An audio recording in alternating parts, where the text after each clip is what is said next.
Welcome to episode number 24 of Talking Mopars. On today's show, we're talking Project Car of the Week, high performance parts, listener stories, and I'm going to give you an update on my Dart project because my short-term plans have changed. So we're going to talk about my Dart and, as usual, have a good time. So without further ado, if you are a Mopar enthusiast, then you are in the right place. Don't go anywhere. You're tuned into the best Mopar enthusiast-driven podcast on planet Earth. And I am your host, Chris Albrecht, better known as the Mopar Hunter, and this is Talking Mopars.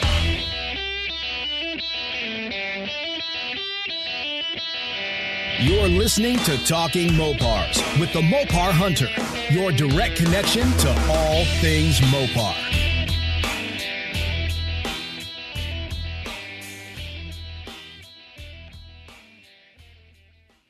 We are back once again, and I gotta tell you, I'm really pumped up. I'm really excited. Last week was episode number 23. Episode 23 was my first episode of Direct Connections, the first official episode, with guests on the show.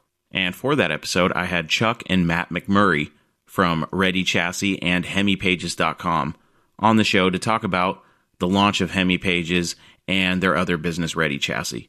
I had a great time. I thought the interview was fun. Now, granted, I need to work on my interview chops a little bit, but hey, like everything else with this show, I'm winging it, folks. I thought the interview was good. Of course, I was critical of myself. I don't like giving interviews. I like having conversations. So when I have people on this show, I don't really like to be the interview guy. So when I ask questions, they don't feel as organic. I had some questions that I wanted to ask that I didn't even get to. And you know what? They were kind of lame questions anyway. I'm really happy with the way the conversation turned out. I thought it was a great first run. So I have nothing but high hopes and high expectations for the future of Talking Mopars, especially Direct Connections. And to be honest with you, I think that's the direction the show needs to go. I think that conversations with other Mopar enthusiasts are really going to drive this podcast even further. Because let's face it, I mean, you don't want to hear me talk to you every week by myself, do you? Come on. I thought that having guests on the show, even more than just one, I think that Chuck and Matt, they brought the fire. I think that it brought an interesting dynamic to the show, and I want to continue that dynamic, even if it's just one guest and me. I think it's still going to be fun, and I do have guests that are lining up, and I have people coming to me trying to get on the show. So the ball is definitely rolling, and I am really excited. I'm more excited than I was before, and I've reached out to a lot of people to see if they'd be interested in coming on the show. I have a whole list of people that I want to bring on the show, so we're going to have a lot of episodes of Direct Connections coming. They're all in the pipeline. I'm working on scheduling right now, but look forward to that because it's going to be a lot of fun, and we're going to talk to all sorts of people in the Mopar community. So I hope you're looking forward to that as much as I am. And let's get this show on the road.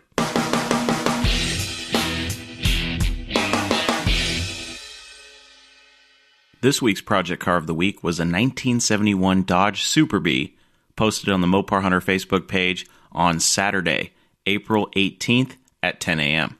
Here is the ad. 1971 Dodge Super Bee 340 Air Grabber Project, 24,000 Okanagan. 1971 Dodge Super Bee 340 automatic Ram Charger hood and elastomeric bumpers. Numbers matching engine but not transmission, buckets, console, tough wheel, tack, dual painted mirrors, power steering, power disc brakes, original fender tag but no build sheet, sold new at Columbia Dodge, Vancouver. Needs full ground up restoration, not running, very rare, and possibly the only 340 car built with N96 and A54. Condition is listed as fair and title status is listed as clean. Okay, first things first, you're probably thinking $24,000, that's insane for this car. You know, if you're looking at pictures of it, it's a project car. It seems to be pretty complete, but at $24,000, you know, most people are going to go, $24,000, I can get a running and driving driver quality car for that same price. But the question is, can you get a 71 Super Bee 340 Air Grabber project car for that kind of money? Or are you going to get a run-of-the-mill Roadrunner or, you know, something of that effect? I've seen Rot Box Chargers, 68 to 70s, go for $24,000.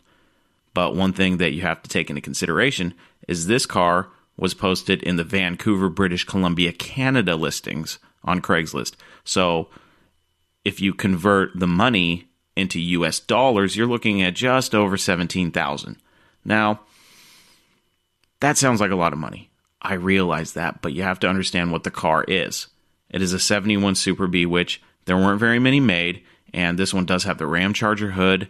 It's got the rubber bumpers. It's got a numbers matching engine. It does not have the numbers matching transmission, which is a shame, but it is a bucket seat console car. It's got the tough wheel. The car needs to be restored. The dash pad is cracked. It looks to be B5 blue with a B5 blue interior. It looks to be B5 blue with a blue interior, which is very cool. It's got a black vinyl top. It looks cool. And I would have to do some digging on the numbers, throwing out a claim that it's possibly the only 340 car built with the codes N96 and A54. That's a big claim right there. So you have the air grabber and the elastomeric bumpers. And while I'm thinking about it, I keep saying air grabber, but this is a Dodge, so that would be a Ram Charger. So forgive me if I say air grabber again, okay, purists? I'm sorry. Moving on. I would like to do some digging and figure out, how rare that is. Because to be honest, I don't know. I would have to do some research. But it doesn't have a build sheet either, which is kind of a bummer, but it does have the original fender tag. So, there are a couple issues with the car. And if I'm looking at it at $17,000, first of all, I love 71 to 72 B-bodies. I think they're really cool. I think this one deserves to be saved, but the price, 24,000 Canadian or 17,000 US dollars, I would like to see it a little bit cheaper. But if I had the money, like I always say, I would probably just fork out the cash, just because this car, I would look at it as a long-term investment. That's how I look at these cars. A lot of people just look at the price and they get sticker shock immediately because they're thinking, oh my God, how much money would it cost to restore this thing? How much am I paying for it? And those costs add up. Let's be honest. If you do all the work yourself, you can save a little coin. If you take it to a restoration shop, you could be looking at 5 figures just in a restoration alone. And I'm not talking just 10 grand. I'm talking, you're getting up there. So would it be worth to be all in on this particular car? Let's call it 70 grand. That's debatable. Myself, if it's as rare as this guy says, even though it's missing the original build sheet and the numbers matching transmission, I think that in the long term, 20, 25 years from now, you're probably going to see your money back on this car. And maybe even a little bit more, depending on the rarity. But I like it. I think it's a good car. I think it deserves to be saved. Like I said, these cars, when you get into the special cars, like the Super Bs that have the sought-after options, then you can start justifying higher prices. But when you get a 1968 Dodge Charger that's a 318 car, nothing special, and the guy wants 25 grand and it's a complete rot box, then you can argue and go, hey, it's really not worth that much money. So you could dump a bunch of cash into a 318 Charger, say a 68 318 Charger, and the same amount of money into a 68 RT Charger, and you'd end up pretty much with the same product in the end. But the values of each of those cars would be completely different. So I think the prices vary based on the particular car. Now, in this case, $17,000 for a 71 Super B, with some of these rare options, I'm going to go ahead and fork out that cash. Would I like to get it for $10,000? Yes. Would I like to get it for $5,000? Absolutely. Would I pay the guy $15,000 US dollars cash? Yes. Would I pay him $17,000? Sure. That's my opinion. I will be posting pictures of this car on my social medias, so be on the lookout for the Project Car of the Week post. It's a cool car, and I think it deserves to be saved. That was Project Car of the Week, the 1971 Dodge Super B 340 project car for 24,000 Canadian dollars. No Mopar left behind.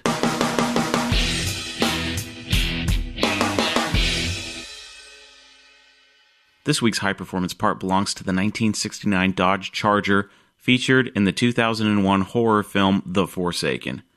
The Forsaken is basically a road movie that has to do with vampires and a vampire hunter and a guy who inadvertently gets sucked into the underbelly world of bloodsuckers. Of course, there's a cute girl involved and a lot of bad blood-sucking vampires.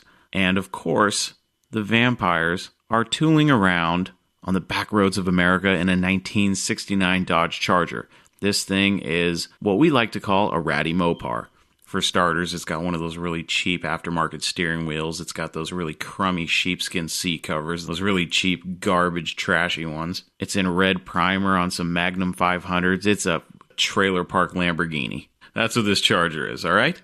Now, I won't get into too much of the synopsis of the film, but, if you like vampire movies, it may not be up there with Blade, but it's a pretty good movie.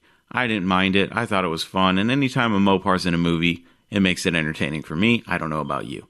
If you're interested in, kind of those campy vampire movies, then The Forsaken may be right up your alley, especially when the vampires are driving around in a ratty Dodge Charger. And that was High Performance Parts.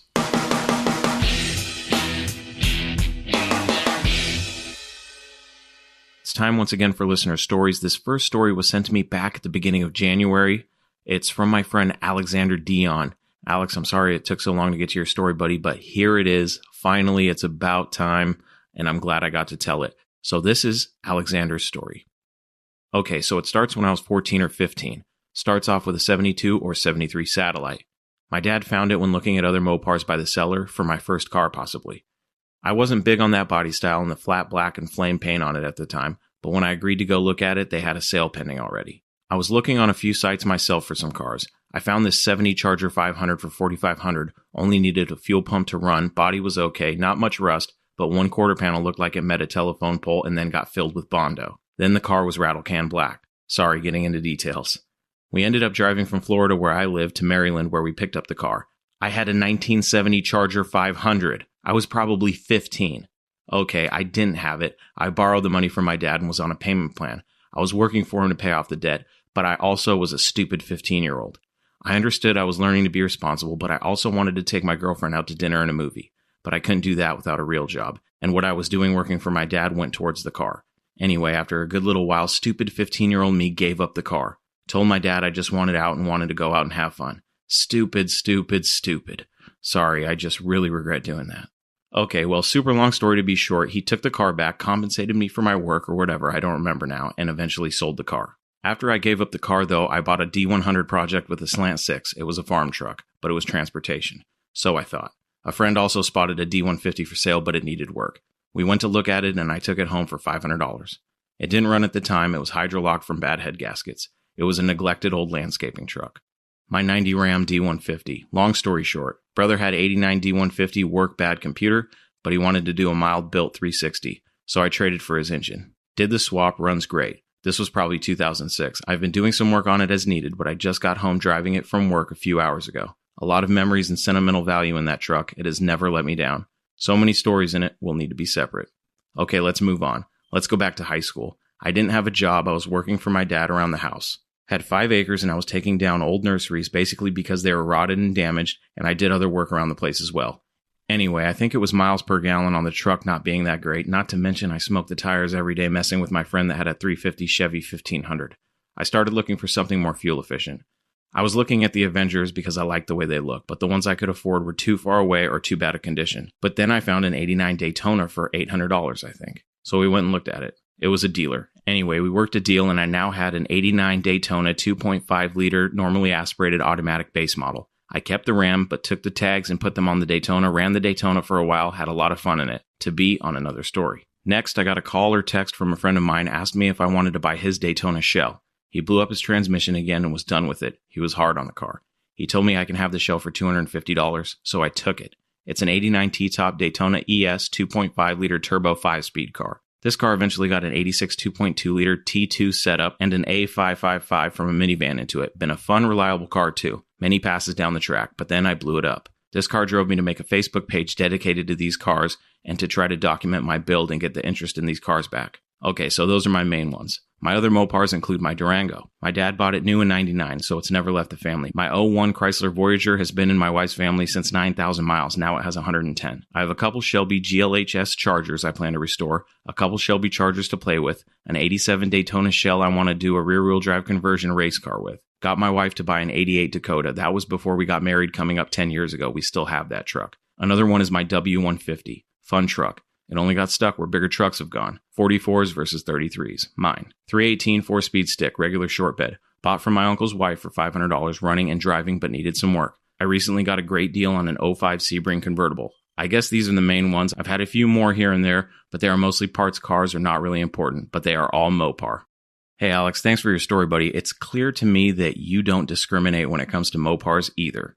And, we all make mistakes. And I'm sure to this day you regret getting rid of your Charger. But, it seems to me like I've never met a Mopar guy who didn't have a Mopar that got away. You know what I mean? So I guess that Charger is the one that got away for you. That's okay, though. For those of you listening that are into front-wheel drive Mopars, Alex actually runs a Facebook page called Front-Wheel Drive Mopars and All Other Mopars. It's a great page. I've actually known Alex based on the front-wheel drive turbo Mopars, and I didn't even realize he had a 70 Charger 500. So that's pretty cool. And the fact that he got it for $4,500, I mean, people would lose their mind to buy a Charger for $4,500 these days. But, it kind of reminds me of Johnny Mopar and all his cheap Chargers. It's like, where are all these cheap Chargers now? Because I sure can't find them. But anyways, thanks, Alex, for sending in your story. Sorry it took me so long to get to it, man. But I really like the idea of an 87 Daytona turned into a rear-wheel drive race car. So keep me posted on that project. I really want to see what you end up doing with that. And, Alex has a lot of cool Mopars. I don't discriminate when it comes to Mopars. I love the classic muscle cars. I love the 80s turbo cars. I love the trucks. And I like the modern stuff too. There's something for everybody in the Mopar lineup. So, no matter what you like. If you like the really old vintage stuff, you can build a Mopar hot rod. You can also build a Mopar rat rod. You can build a Mopar muscle car. You can build a Mopar front-wheel drive turbo car. You can build a modern muscle car. You can build trucks. New ones, old ones, everything in between. So, as far as Mopars go, I think that if you're an eclectic person like myself who likes all sorts of different types of cars, Mopars are it. You want something a little exotic, go get a Viper. You know what I mean? So there's something for everybody, and that's why I love being a Mopar enthusiast. But anyway, thanks, Alex. And for all of you out there that are into front-wheel drive Mopars, go check out Alex's page on Facebook. Once again, it's FWD, that's front-wheel drive, Mopars, and all other Mopars. Thank you, Alex, for sending in your story. Our next listener story was sent in via voicemail from my buddy Dalton Mitchell from Montana. It is about his 69 notchback Barracuda. Here is Dalton's story. Hey, Chris. First off, I just wanted to say I love the show and enjoy listening to it with my son every Monday on the way home from work. I was just calling to tell you my Mopar story. I've always been a Dodge guy, but I've always been a truck guy. I've had a couple twin turbo Cummins. I had a P-Pub 24 valve with twins that was pretty nasty. Well, last year I decided I wanted to get my first hot rod. And I looked on Craigslist and I found a 74 Scamp about 8 hours away just south of Seattle that was right in my price range. Nothing special, just a 318 with some Magnum heads, a 727 and a shift kit. Well, I talked to the guy and we get a price agreed on, and I go to come look at it, and I'm loading up the trailer and the guy calls me and says he's got to postpone. Well, he does this to me about 3 or 4 times. And mind you, it's an 8-hour drive, so I was taking off work to do this. And finally, I just got fed up with it. I was like, look, man, if you don't want to sell the car, don't sell the car, but don't drag me along with you. Well, I was pretty disheartened, and so I started looking around again, and I found the 69 notchback Barracuda. And the guy was asking about $2,000 more than I had anticipated spending. Well, I really liked the car. So I emailed the guy and I was like, hey, I don't want to insult you, but here's the situation. This is the money I got to spend. Again, I don't want to insult your car, but here's my offer. And if not, good luck with the sale. Well, the guy emails me back and says, when can you come get it? And I told him I was actually in Indiana at the time. He was in Oregon. And I said, I'm visiting family right now. You'll have to wait 2 weeks until I can get back. And he goes, that's not a problem. We'll see you when you get here. So the day I got back, I loaded up the trailer and started driving to Oregon, and seen the car there, fell in love, and that's pretty much all she wrote. Now I've had it for over a year now. I try to drive it at least a few times a week in the summer. Definitely fun car. Anyways, that's my story. You have a good day. Hey, Dalton, thanks for sending in your story about your Barracuda. Dalton's story just goes to show you that, even if you're working with a certain budget and you find a car that you want that maybe is a little bit more than you have to spend, it's always worth a shot making an offer. The worst they can do is say no. They may throw you a couple insults, but, just ignore that. But for the most part, if you find a car that's $5,000 and you have $3,000 in your pocket, what is the harm in going, hey, man, just like what Dalton did. I'm not trying to insult you. I actually have $3,000 cash, and I would be willing to buy that car for $3,000 if you're willing to come down and work with me on the price.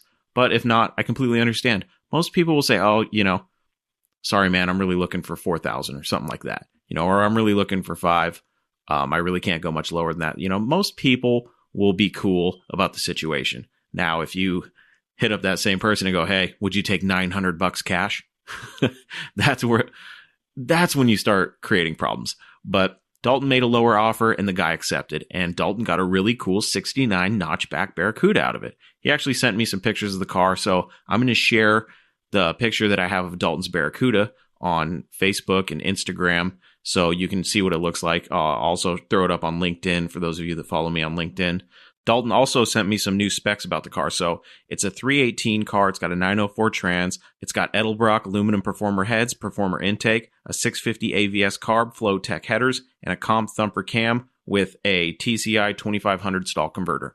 So I really like notchback Barracudas. A lot of people like the fastback ones, but the notchback ones, I used to be a diehard fastback guy, but the more notchbacks I see, the more I realize how much I love them. And I really love Dalton's. It's white and it has one of those awesome super stock Barracuda fiberglass hoods. So it's got the big old Hemi hood scoop. I love those hoods. Probably my favorite hood of all time. It looks badass. I love the car. I think it's great. It's sitting on some rally wheels. Check out the picture on my social media. Dalton, thanks for sending in your story, buddy. I can't wait to see what happens with this car, and hopefully someday I'll make it out to Montana and check out that show you were telling me about, buddy. And one more thing, I'm also a fan of Dodge trucks. I used to have an 01 Ram 2500 with the 5.9 24-valve Cummins in it, and that truck is my Mopar that got away, and I'll never let that happen again. So I understand your love of Mopar trucks, especially the diesel trucks, Dalton, but I'm glad to see that you got yourself a little hot rod. I'm really excited to see where you end up going with this project. Thanks for sending in your story. That does it for listener stories this week. If you want to send in your listener story, you can email them to me at chris@talkingmopars.com, or you can leave me a voice message at 209-28-MOPAR. And either way, I will share it on the show. If you send in the voicemail, I'll share your voicemail on the show. And if you send in an email, I will do my best at reading your story on the show. That's that. Keep the stories coming in. That was Listener Stories.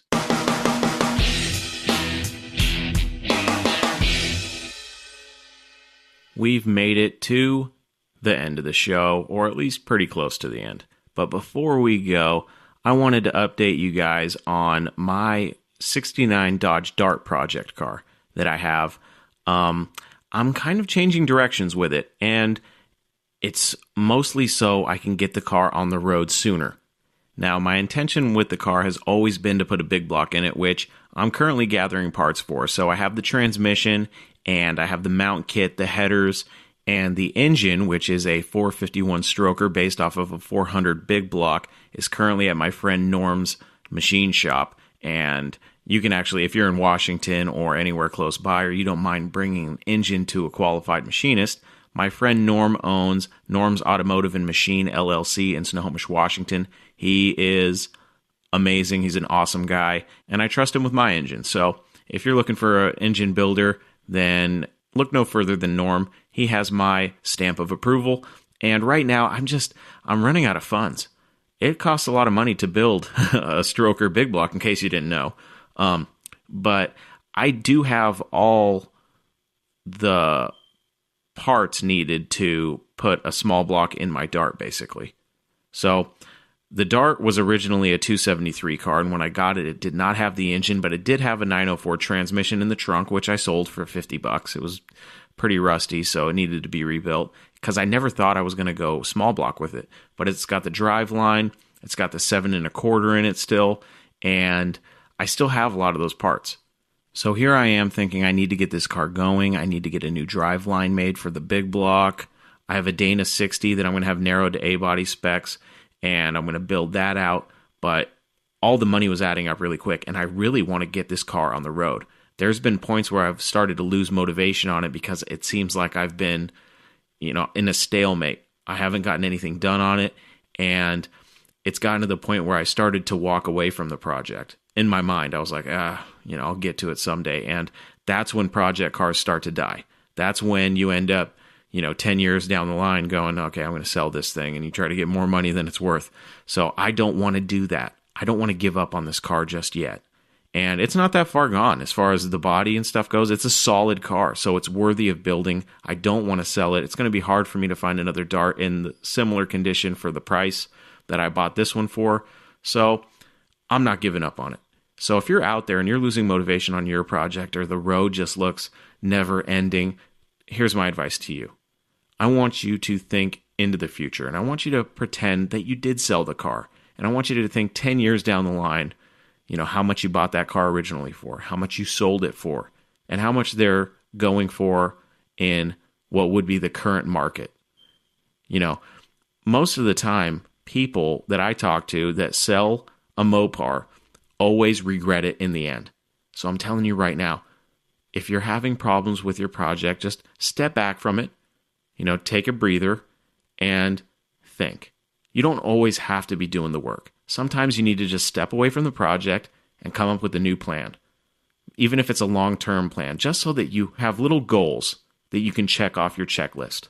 And then you'll actually see the progress, because if you take on a really big project and it needs a lot of work, it's going to seem like a daunting task. But if you plan out a lot of little tasks that will help you achieve your ultimate goal, then as you start knocking those down, you're going to go, oh my gosh, I'm making progress. So my words of wisdom before I get back into the story of my Dart: don't give up on your projects just yet. If you're thinking about selling your car, just give it a month or two. Think about it every day. And, make some time to just go out there, look at the car, think about what you're going to do, come up with a plan. And if that plan is always going to be, man, I have zero interest in this car, then maybe you should sell it. But give yourself a little bit of time to figure that out first. Maybe don't even look at the car and try not to think about it for 2 weeks. Just don't even look at it. And then after those 2 weeks are up, go out there and look at the car again. Revisit the car. That way, maybe you have a different mindset. I know it's really stressful with this virus and all that BS, so maybe you're just under a lot of stress. Just step away from the project, take a breather, and then reassess the situation once life calms down a little bit, okay? Don't go hastily selling your car, throwing it up on Craigslist or OfferUp right away, all right? Take a breather, especially if it's a car that you've always wanted. If you got a 69 Roadrunner or a 68 Charger or a 71 Barracuda or a 70 Challenger or any of the countless other cool Mopars that there are, and you finally got the car, but you realize maybe you got in a little bit over your head and you just don't see an end in sight to the project, please step away from the project and take some time to regain your motivation. Okay? Don't go selling that car just yet. You'll regret it, I promise you. So that's my advice on that. Back to my Dart. To be honest, I'm just at a point right now where I can't wait to drive the damn thing. So what I'm going to do is I've actually been offered a free 318 and a 904 from a buddy that I met through the Wedgeheads, which is a local Mopar Facebook group where I've met a lot of cool local Mopar guys, including a guy named Kyle, who has some really cool projects of his own, and I'd actually like to get him on the show to talk about those projects. So I won't mention them now, but Kyle, if you're listening to this, I definitely want to get you on the show. But first, I need to go pick up that 318 and 904 because I'm going to throw those in the Dart just to get it going, and I'll work out all the wiring kinks and all that stuff that needs to be done anyway. And that way, there's not as much pressure on me to get the big block stuff taken care of and put in the car. Because I feel a lot of pressure right now. I'm not making as much money from my little side gigs as I usually do to help fund these Mopar projects because of the COVID-19 stuff.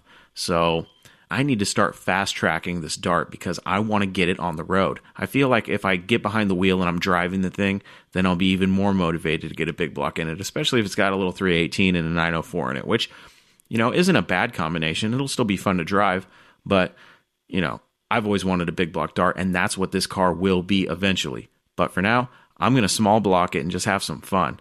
I'm not going to win any races with this car. I'm not going to win any shows with this car.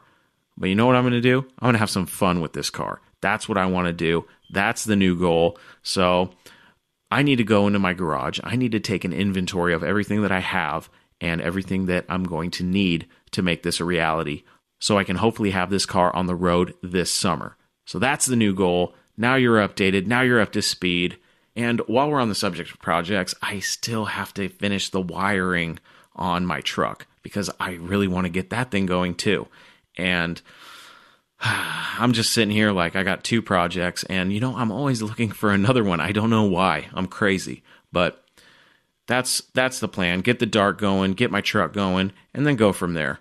I know some of us got that stimulus check already, so who knows? My wife's already commandeered the stimulus check. She's got it. She's got it under lock and key, so no luck there unless I want a divorce, but that costs a lot of money too. So you got to weigh your options. You got to I'm just kidding. Wife, if you're listening to this, I love you. So that's where I'm at with my projects, and I'm excited. I'm actually more excited with the Dart right now because I'm like I see it on the road a lot sooner than it would have been because there was some things that I was going to have to cut corners on, like the heads. I don't have enough money for an aluminum cylinder head package right now, so I was just going to get some factory iron heads and have them machined out a little bit. But now I'm like, okay, I feel like I can breathe a little bit, and I can wait and get some nice heads and do some other upgrades that I was thinking about doing. So, this isn't necessarily a bad thing because in the end, I'm still going to big block swap the Dart. I already have thousands invested into the big block swap, so that's still on the table. That's not going anywhere. But for now, I'm just going to run a little 318 and have some fun. So that is the update on the Dart.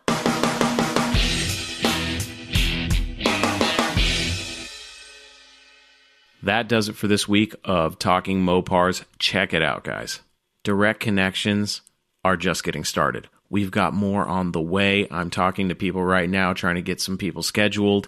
And it's going to be a busy summer. You're going to hear from a lot of different folks in the Mopar community, and it's going to be a blast. So stay tuned in for that.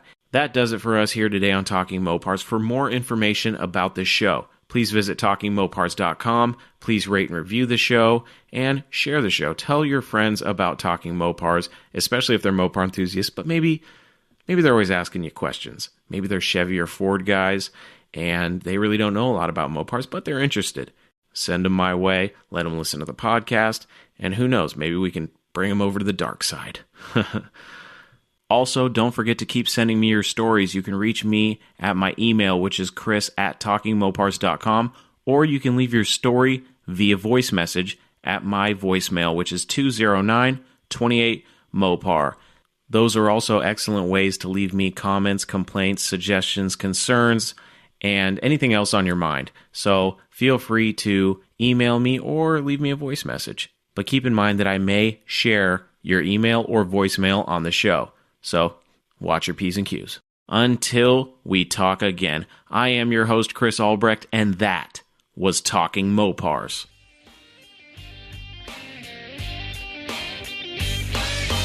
Thank you for listening to Talking Mopars, your direct connection to all things Mopar. Until next time, remember, no Mopar left behind.